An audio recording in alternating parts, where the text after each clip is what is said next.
নমস্কার, নিউজ ভ্যানগার্ডের পর্দায় প্রত্যেককে স্বাগত জানাচ্ছি। এই মুহূর্তে আপনাদের সাথে আমি রয়েছে অঙ্কিতা। চোখ রাখছি এই মুহূর্তের গুরুত্বপূর্ণ খবরগুলির দিকে।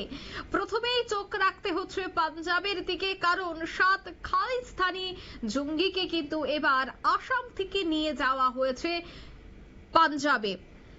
এরা সবাই খালিস্তানি নেতা অমৃতপাল সিং এর অনুগামী। তারা 2 বছর ধরে বন্দী ছিল আসামের ডিব্রুগড় জেলে। 7 খালিস্তানি কে কিন্তু এবার আসাম থেকেই পাঞ্জাবে নিয়ে যাওয়া হয়েছে, নিয়ে গেছে পাঞ্জাব পুলিশ।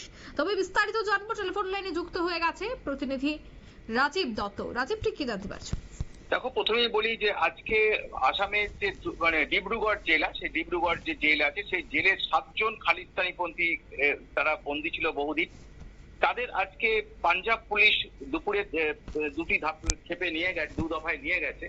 এরা হচ্ছে অমৃতপাল সিং এর অনুগামী সময়। অমৃতপাল জানো যে খালিস্তানি পন্থী নেতা, এবং তিনি পালিয়ে গেছেন ভারত ছেড়ে, তার খোঁজে তল্লাশি চলছে। তো তিনি তার অনুগামী। এরাও কিন্তু পাঞ্জাব থেকে পালিয়ে এসেছিল 2023 সালে। এরা পাঞ্জাব থেকে পালিয়ে এসেছিল, কারণ পাঞ্জাব পুলিশ এদের খুঁজছিল। এরা বিভিন্ন বিভিন্ন উগ্রপন্থীমূলক বা বিভিন্ন অপরাধের সঙ্গে যুক্ত হয়ে পড়েছিল, এবং সেই কারণেই এরা যখন এদের ধরার চেষ্টা করে পাঞ্জাব পুলিশ 2023 সালের মার্চ মাসে, তখন এরা পালিয়ে আসে। এবং পাঞ্জাব পুলিশ সমস্ত দেশ রাজ্যের সমস্ত রাজ্যকে জানায় যে এরা অত্যন্ত এরা হচ্ছে খালিস্তানি উগ্রপন্থী, এদের যাতে পালাতে না দেওয়া হয়। সেই সময় আসাম পুলিশ এদের ধরে ফেলে, কারণ এরা আসামে এসে আশ্রয় নিয়েছিল। আসাম পুলিশ একটি হোটেল থেকে ধরে ফেলে 18ই মার্চ। এদের সেই থেকেই কিন্তু এরা আসামে ছিল। এদের কাছে যখন ধরা পড়ে, এদের কাছে প্রচুর আর্মস পাওয়া গেছিল। সেই সময় যে প্রেস বিবৃতি পাঞ্জাবের সরকারের সঙ্গে সময় দেওয়া হয়েছিল, সেখানে দেখা যাচ্ছে যে প্রচুর আর্মস পাওয়া গেছিল এদের কাছ থেকে। প্রায় 373 রাউন্ড কার্তুজ পাওয়া গেছিল। তারপরে 12টি রাইফেল পাওয়া গিয়েছিল। এরকম প্রচুর 9mm পিস্তল পাওয়া গেছিল। তো সেই থেকে তারা পাঞ্জাবে এই উগ্রপন্থী তারা কিন্তু ওখানে বন্দী ছিল। তো এবারে কিন্তু গত কয়েকদিন আগে পাঞ্জাব পুলিশ তাদের নিয়ে যাওয়ার জন্য আসাম পুলিশকে জানায়, কারণ পাঞ্জাবে তাদের একটি মামলা আছে। সেই কারণেই তারা পাঞ্জাবে নিয়ে যেতে হবে। এবং কয়েকদিন আগে তারা পাঞ্জাবের পুলিশের 25 জনের দল, একজন IPS অফিসারের নেতৃত্বে কয়েকদিন ধরেই তারা এখানে এসেছিলেন, এবং তারা এসে নিয়ে যাওয়ার জন্য ব্যবস্থা করছিলেন। তো আজকে 2টি ধাপে তাদের নিয়ে যাওয়া হয়। 2টি বিশেষ বিমানে তাদের নিয়ে যাওয়া হয়, একদম আলাদা বিমান, বেসরকারি বিমান ভাড়া করে তাদের নিয়ে যাওয়া হয়েছে। কারণ বুঝতেই পারছো যে অত্যন্ত কুখ্যাত এরা খালিস্তানি নেতা সব, যার জন্য 2টো বিমান, এবং এই 7 জনকে নিয়ে যাওয়া হয়েছে 2টি বিমানে।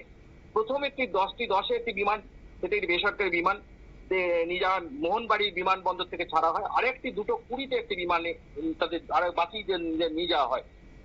যাদের নিয়ে যাওয়া হয়েছে, যারা মূলত কুখ্যাত বলে দাবি করছে পাঞ্জাব সরকার, তাদের নামে ওয়ারেন্ট আগিয়ে আছে, ওয়ান্টেড বলে ঘোষণা করা হয়েছে। তার মধ্যে দলিত সিং খালাসি, কুলবন্ত সিং ধালিওয়াল, গুরমত সিং, অরজিৎ সিং, ভগবান সিং, বসন্ত সিং, গুরিন্দর পাল সিং, এরা মোট 7 জন। এই 7 জনকে তারা নিয়ে গেছে, কারণ তারা এবং যখন আজকে জেল থেকে যখন তাদের নিয়ে যায়, কড়া পাহারায় তাদের নিয়ে আসা হয় বিমানবন্দরে, এবং 2টি বিশেষ বেসরকারি বিমানে কিন্তু একদম পাহারা দিয়ে কিন্তু নিয়ে যাওয়া হয়, যাতে কোনো রকম অপ্রীতিকর ঘটনা না ঘটে।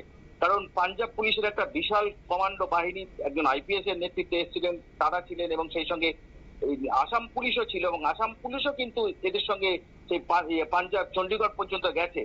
কারণ এই অমৃতপাল সিং তারা বহুদিন ধরে খালিস্তানি আন্দোলনের সঙ্গে যুক্ত, এবং ওখানে পাঞ্জাবকে আবার উত্তপ্ত করার চেষ্টা করছিল।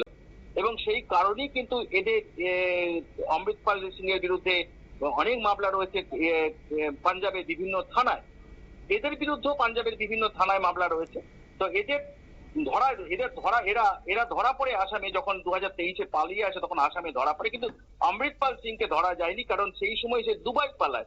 কারণ দুবাইয়ে তার বাবার ব্যবসা রয়েছে, এবং কিন্তু দুবাই সরকারের সঙ্গে যোগাযোগ করে দুবাইয়ে সে নেই, পালিয়ে গেছে।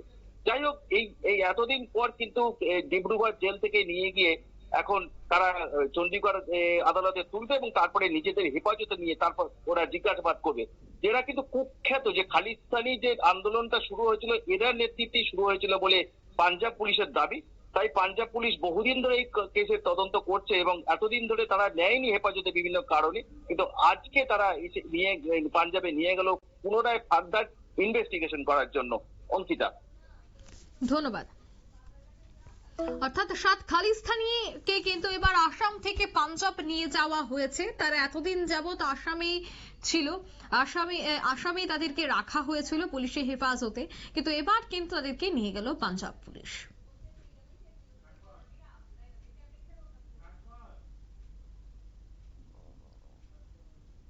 নিয়ে নিয়েছি ছোট্ট একটি বিজ্ঞাপন বিরতি, সঙ্গে থাকুন।